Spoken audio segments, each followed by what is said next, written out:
We called them walking trees, despite the fact that they weren't actually trees.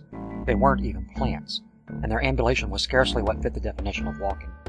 Yet, that's the nature of our language.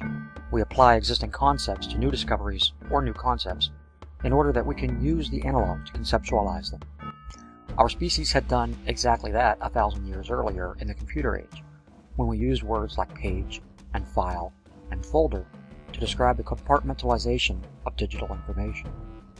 Now here we were a millennium later, visiting foreign worlds thanks to technologies our 21st century ancestors could never have imagined, and we were employing a nomenclature for entirely foreign life forms that were neither plant nor animal, according to comfortable and familiar Earth-based plant and animal concepts. Actually, all of the terms our biology team used to describe the specifically evolved traits of walking trees relied on known Earth flora.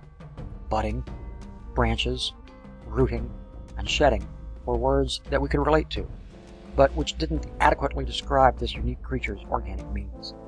It was one of those words, one of those emotionally loaded words, which was the cause of our schism at present. Resembling a fallen branch balanced upside down on its sundry twigs, walking trees had developed a reproductive method entirely unique in the universe so far as we had yet discovered. The walking tree spent its entire long life anchored to one spot, and was content to remain fixed in place, drawing nourishment from the ground and the air and the star which served as a planet's sun, without ever worrying about repopulating, so long as the nourishment was satisfying and the conditions were safe. However, when conditions changed, when the creature became aware of a risk to its survival, a dried-up water source, contamination from another creature's waste, erosion, or a blockage of the sun's light, for example, the walking tree would activate two unique methods of reproduction, one sexual of sorts, and the other a kind of cloning. The breeding walking tree would bud with two entirely different kinds of bud. One was what our biologists called male and the other female, but as with all of the earthly terms we imposed on this not a plant, not an animal, the terms were not exactly accurate. The female bud, or the flower as our linguists dubbed it, would open like an orchid with stamen, and the male bud would extend from an entirely different branch of the creature. The male bud, or penis as our linguists, oblivious to their own inconsistencies, named it, would emit a pheromone that had no discernible scent, but which would chemically inspire an unthreatened walking tree to extend its own male bud, which would emit not pheromone, but genetic-laden spores, which would blow through the air until they eventually fertilized the female flowers of the at-risk walking tree. Once the male bud had served its seductive function on the at-risk walking tree, it would undergo metamorphosis, as would the female bud once fertilized. Both would extend and branch out, fractals twigging and stemming in all directions. In short order, the walking tree would genuinely resemble its earthly, arboreal namesake, a trunk with two main boughs, branching out in divergent directions. One branch would be a genetic cross between the mother and the father hosts, the other a genetic clone of the parent it was stemming outward from. Once mature, the new walking trees would await a storm or windy day, and then would break off from the parent, abandoning it to its fate and tumbling away to anchor their twigs in a hopefully safer location, where they would begin the cycle anew. Yet it was the donor walking tree's male bud which was the cause of our schism. It had come to represent a moral dilemma for the philosophers on our team. Once started, the male bud would be a part of the walking tree. However, the donor no longer had use for it. It wouldn't want to allow the offspring to develop, as it would then have to dedicate resources to its development. Not to mention that once detached, it would be in competition with the parent for resources. However, in its present state, the parent couldn't detach it. It had no hands and no teeth. It had to wait for the offspring to begin to develop, and then close off the nourishment stream, causing the offspring, or baby as some of our team unofficially insisted on calling it, to starve and die. Eventually, it would wither and break off, leaving the parent to continue unaffected.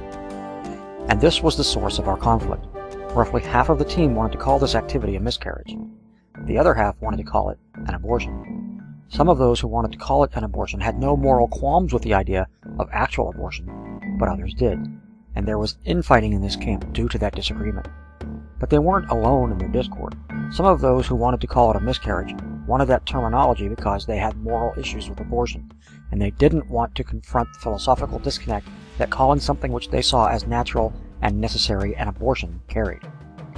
Others who preferred the term miscarriage had no issue with the morality of abortion, but simply felt that this was a natural function and not a choice made by the walking tree, so it should not be called an abortion, which to them suggested agency. Ultimately, it would be up to our captain to determine what to call this phenomenon. What we as a team called the phenomenon in our official transcript would be the official term given to the activity. We had to send our findings home in the brief communications window we had been allotted, and that window was fast approaching. 2 terms, 4 camps of thought over what and why to name it. I didn't envy the captain. He would not only have to alienate half of his team by choosing what for them amounted to the wrong term, he'd also have to explain his reasoning to them, potentially alienating half of those who agree with his choice, but not with his reasons. I was the only member of the team who had no preference, and this became common knowledge as the others fiercely debated and defended their positions. Finally, the deadline for his decision approaching, the captain called me into his quarters. "The others tell me you have no pony in this race," the captain said, employing another of the dated cliches that had caused this tempest in a teapot to begin with. "No, sir," I said. "I don't." "Why is that?" he asked. "Words are loaded and carry baggage," I explained. "I understand that we rely on that baggage to make ourselves understood.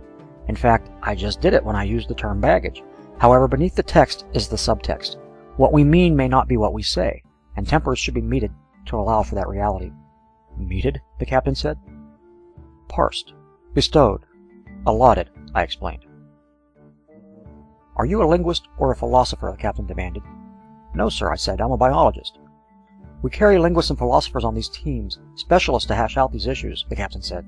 "The biologists normally just go along with the determinations of those experts." "Yes, sir," I said. "That's what I intend to do. It's why I don't have a pony in this race, as you say." "So what do you think we should call this phenomenon?" the captain asked point blank. "I'll gladly go along with whatever decision you make, sir." He shook his head. "But surely you have a preference," he said. "I see all sides of the issue," I said. "Nobody seems right or wrong to me." "If it was up to you, what would you call it?" the captain asked. "Fortunately, it's not up to me," I said. "What if it was?" "It's not," I said. "It is now," the captain declared. The description of walking trees had been almost entirely composed by our writing team, and the time to send the description homeward was minutes away. Finally, the captain and I emerged from our seclusion, and he sat at the console to enter the term he had compelled me to select. The donor walking tree's potential offspring is then choked off from nutrients until it withers and is sloughed from the trunk of the parent. We call this phenomenon. The cursor blinked in place, waiting for the captain to enter my decision. The captain took his seat and waited for the last possible minute before typing. The words, "we call this phenomenon," sat next to the blinking cursor. Representatives of all 4 camps of thought about what words should come next stood breathing down the captain's neck, waiting for him to type. Finally, he began to strike the keys, and he filled in the blank with the term I had just moments before told him to type, after exacting from him a promise to type my decision, whatever he personally felt about it. "We call this phenomenon none of our business. Send."